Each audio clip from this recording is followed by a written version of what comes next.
વડોદરા જિલ્લાના કરજણ તાલુકાના રમણગામડી જીઆઈડીસી પોર ખાતે આવેલી પદ્મધારા સ્ટ્રક્ચર પ્રાઇવેટ લિમિટેડ કંપનીમાં આજે બપોરે આશરે 4 વાગ્યાના અરસામાં અચાનક આગ લાગવાની ઘટના સામે આવી હતી.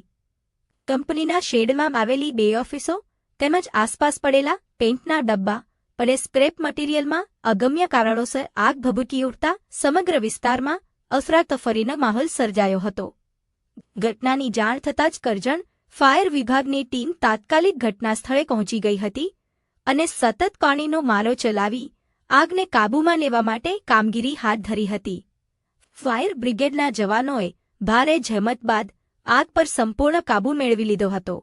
ફાયર વિભાગની સમયસર અને સપર્ક કામગીરીના કારણે આગને કંપનીના મુખ્ય પ્લાન્ટ તેમજ બાજુમાં આવેલી અન્ય કંપનીઓ સુધી ફેલાતી અટકાવવામાં સફળતા મળી હતી, જેના કારણે મોટી દુર્ઘટના અને કરોડો રૂપિયાનું સંભવિત નુકસાન ટળી ગયું હોવાનું માનવામાં આવે છે.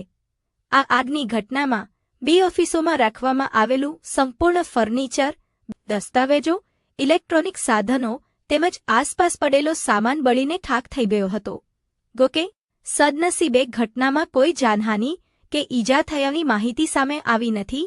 આગ લાગવાનું ચોક્કસ કારણ હજુ સુધી જાણવા મળ્યું નથી. સંબંધિત વિભાગો દ્વારા ઘટનાના કારણોની તપાસ હાથ ધરવામાં આવી છે.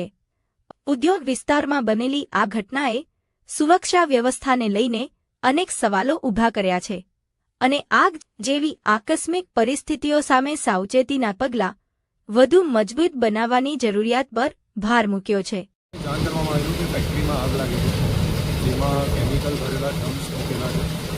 એમાં શોર્ટ સર્કિટથી ફાયર થઈ ગઈ છે એવી જાણ છે.